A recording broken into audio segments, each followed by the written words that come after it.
2025. Nagsagawa ng sabayang joint air patrol ang Pilipinas at Estados Unidos sa himpapawid ng West Philippine Sea upang palakasin ang seguridad at kooperasyon. Ayon sa ulat ng Philippine Air Force, 2 FA-50 fighter jet mula sa Pilipinas at 2 B-1 bomber aircraft mula sa US Pacific Air Force ang lumahok sa operasyon. Kabilang sa aktibilidad ng air intercept, signal auto exercise sa paligid ng Scarborough Shoal. Para sa detalye, nasa lugar ng balita si Gael. Gael, ano ang sitwasyon dyan sa Villamor Air Base? Magandang umaga, Maya at Richmond. Nasa Villamor Air Base ako kung saan bumalik kaninang mga piloto at mula joint patrol. Ayon sa datos ng Philippine Air Force, ito na ang 3 beses ngayong taon na nagsasagawa ng ganitong operasyon sa West Philippine Sea. Kasama ko na yan si Dr. Sean Serna, isang eksperto sa seguridad pagdagat para magbigay ng paliwanag.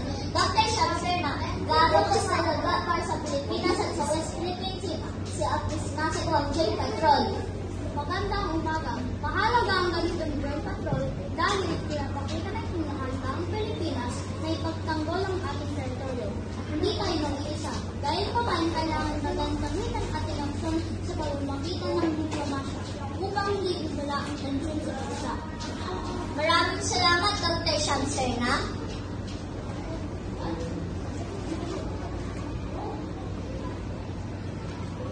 Kahapon ay nasa Butolan, Zambales ang ating ministry at nagkaroon tayo ng pagkakataon para mapanay ang si Ginang Yuli Bautista, asawa ng isang mangingisda ng barangay Butolan, Zambales. Dito kayo kasi para makita yung mag-asawa. Ginang Yuli Bautista, anong epekto nito para sa isang ordinaryong mamamayan ang pinagkukunan ng bubuhayan ay pangingisda? Magandang umaga. Sa totoo lang, malaking ginhawa para sa amin na makita ang mga airplane militar. Ibig sabihin, may nagbabantay sa amin. Sana po ay mas mag-respond sa itong operasyon para masigtas kami habang nangisda. Sana po ay mapanatili nila ang kapayapaan at seguridad sa ating karagatan para mabuti ang aming kabuhayan. Sang-ayon ba kayo sa ginagawang aksyon ng Pilipinas sa Amerika? Opo, ngayon po ay payapa na kami nakakapag-isda. Namin maraming nagpapasay sa amin. Kapag-isipin natin ang kanilang pagsisigap na magpapatid ng kapayapaan sa ating karagatan. Maraming salamat, Ginang Yuli Bautista. Maya, Richmond, iyon ang lang pahayag mula sa eksperta at sa mismong mamamayan na apektado ng issue.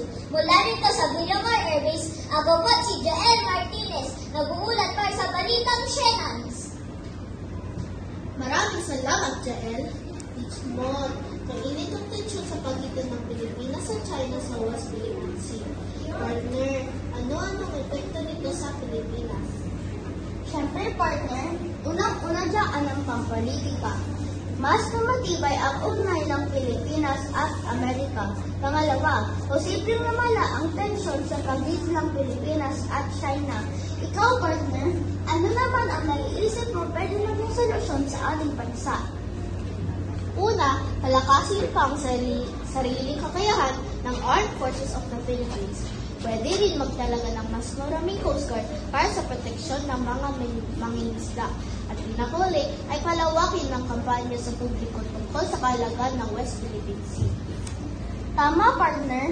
Importante rin talaga na lahat tayo bilang Pilipino dito sa sariling nating bansa ay alam natin ang kalagahan ng ating sinasakupan.